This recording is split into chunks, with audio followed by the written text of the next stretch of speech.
ሰላም ጤና ይስጥልኝ አድማጭ ተመልካች። ይህንን ቻናል በተቻለ መጠን ሰብስክራይብ በማድረግ የሚናገረው ሐሳብ ጤናማነቱና ትክክለኛነቱ ሚዛን በማስቀመጥ የሚጠቅመውን ሐሳብ መውሰድ፣ የማይጠቅመውን ሐሳብ የመተው ሕጋዊ መብታችሁ የተጠበቀ ነው። የምንናገረው ነገር በሙሉ ሳይንቲፊክ ወይም ፕሩፍ የተደረገ አይደለም። ከ100% ውስጥ 50 ትክክል ከሆነ ለሀገር ይጠቅማልና እንድትወስዱ ለማሳሰብ ነው። በእኔ በኩል የማስበውን ሐሳብ ትክክለኛና ጤናማ ነው። ሀገርና ሕዝብን በማይጎዳ ብሔራዊ ሀገርን አንድነት ለማስጠበቅ የማደርገው ተጋድሎ በጨዋና በሰለጠነ መንገድ በእውቀት የተካነ ሐሳቦችን አቀርባለሁ። ቋንቋው ቀለል ያለ ለመረዳት በማያስቸግር መንገድ ይሆናል ማለት ነው።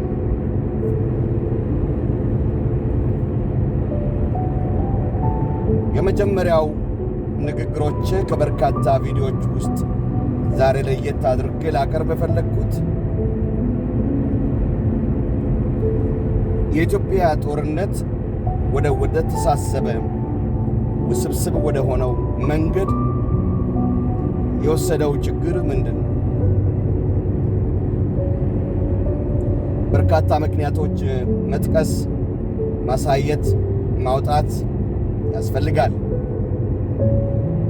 ችግርን በመፈተሽና መፍትሄውን በመጠቆም ጊዜ ማጥፋቱ ተግባቢ ነጥቦች ናቸው።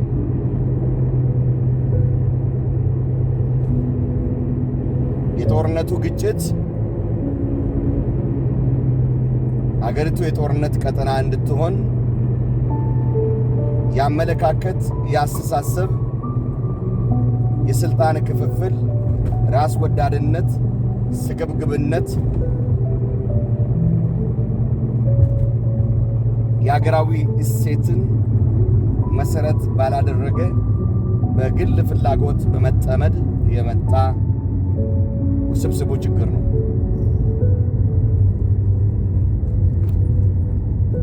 ለዚህ ሐሳቡ መነሻ የሚሆነው አገሪቱ የተዋቀረበት መዋቅር ተገቢ አይደለም በሚል በሰለጠነ መንገድ የመጀመሪያ ለሀገሪቱ ጠቅላይ ሚኒስትር፣ ቀጥሎ ለተባበሩት መንግስታት፣ ቀጥሎ ለአሜሪካ መንግስት ወደ 194 መንግስታት ሀገሮች ኢትዮጵያ የገባችበትን ችግር በሚገባ ሳናቋርጥ ያላሰለሰ ጥረት ስናደርግ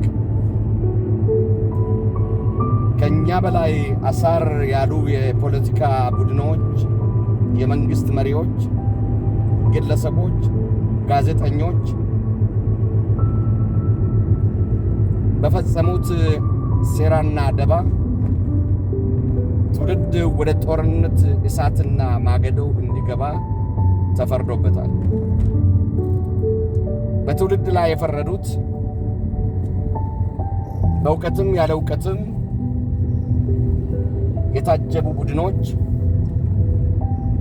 ሀገርና ሕዝብን ከማስቀደም ይልቅ የግል ፍላጎታቸውን በማስቀደም በፈጸሙት የፖለቲካ ስህተት ሀገሬ መቀመቅ ውስጥ ገብታለች።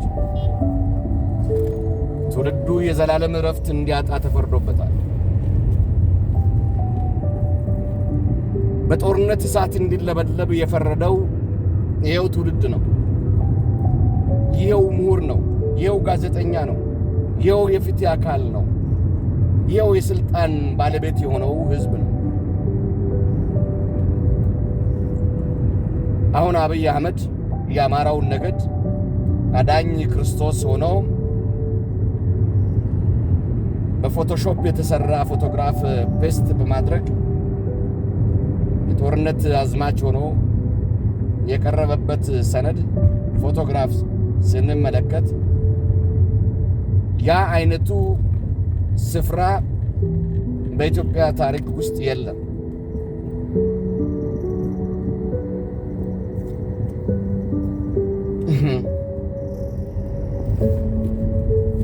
የመጀመሪያ የቀረበው ሐሳብ በመጀመሪያ ደረጃ ከጦርነት በፊት ለኢትዮጵያ ሕዝብ የሀገር ባለቤትነቱን አስረግጠው የሀገር ባለቤትነት ስሜቱ ይኖረው፣ የክፍፍል መንግስት፣ የክፍፍል ስርዓት፣ የክፍፍል ፌዴራሊዝም መንገድ ተው፣ በእኛ አቅም በአፍሪካ መንግስታት መሪዎች አቅም ተመክረው ተዘክረው ተነግሮት ጆሮ ዳባ ልበስ ብሎ የአማራው ነገድ ርስትና ህዝብ እንዳይኖር እንዳይተርፍ ያደረጉ የሀገር መከላከያ ሚኒስትር፣ የሀገሪቱ መሪ፣ ያለፈው ፓርላማ፣ አሁን ያለው ፖለቲከኛ ለዚች ሀገር መፍረስ ጉልህ ሚና ጉልህ ኃላፊነት አለበት። 4 ነጥብ። ይህ ብቻ እንዳይመስላችሁ የኢትዮጵያ ህዝብ ከሀገር ባለቤትነት መብት ተነጥቋል፣ በተባበሩት መንግስታት አርካይቭ ላይ በህዝብነት ያልተቆጠረ ህዝብ አለ እያልን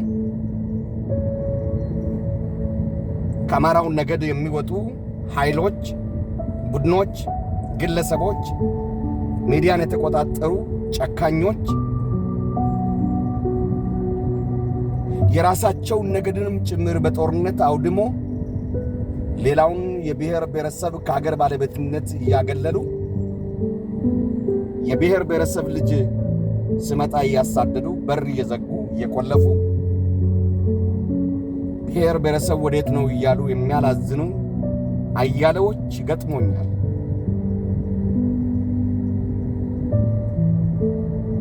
ህዝብ ከሀገር ባለቤትነት መብት በሚነጠቅበት ጊዜ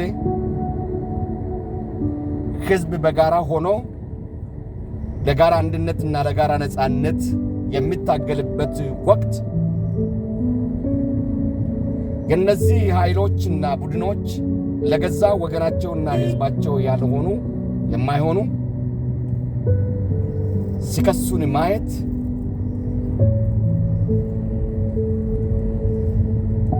ከህግና ከእውነት ያፈነገጠ ቡድን በአማራው ደም እየነገደ መልሶ ብሔር ብሔረሰቡን እየከሰሰ መስማት ማየት አልፎም ደግሞ ጠቅላይ ሚኒስትሩ ፎቶሾፕ የተደረገ የጦር መሳሪያ አያያዝ አለባበስ ሲያደናግር ማየት ከዚህ ከሚያሳፍር ትውልድ ከዚህ ከሚያሳፍር ድርጊት ለመቆጠብ አሁንም አልተማሩም።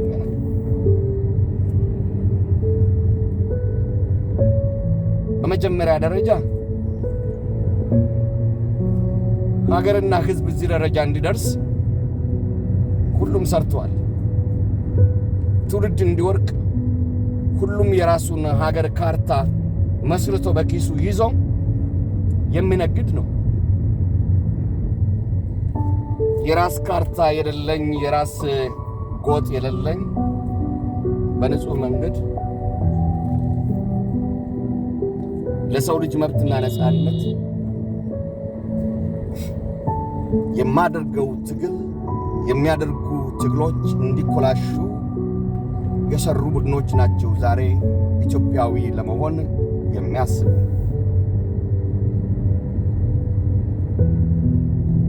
ጦርነትን አሸነፍን አላሸነፍን በዚህ በካንሰር ህግ እስከተመራን ድረስ የኢትዮጵያ ህዝብና የኢትዮጵያ ልጅ ይደማል። የኢትዮጵያ እናት ትታረዳለች። የኢትዮጵያ ነገድ ይሰቃያል። ለዚህ ሰቃይ የዳረጋችሁን ኃይሎች ቡድኖችና ግለሰቦች፣ ጋዜጠኞችና ዩቲዩበሮች ከታሪክ ተጠያቂነት ብቻ ሳይሆን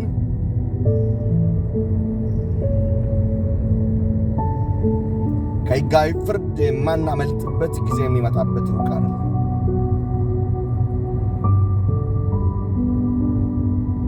የጠቅላይ ሚኒስትሩን ፎቶ ተመልከቱ ሄዳችሁ።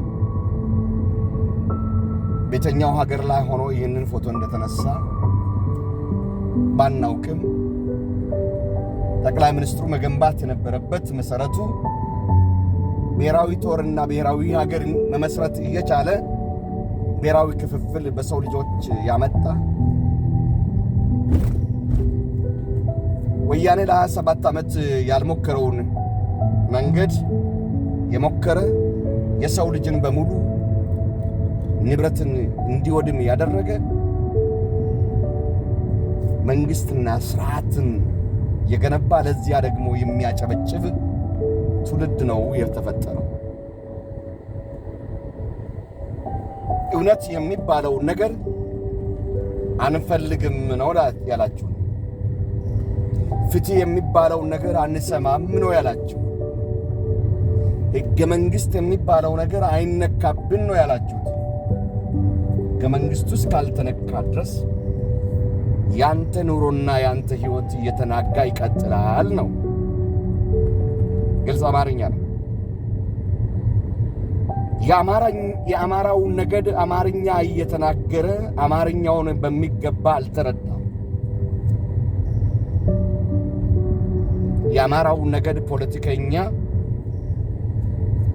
የተኛው ሀገር ለመመስረት እንደፈለገ በማይታወቅ መንገድ የራሴ ሕገ መንግሥት የራሴ ሀገር መሰረታለሁ የሚል ድስኩር በተደጋጋሚ ይሰማል።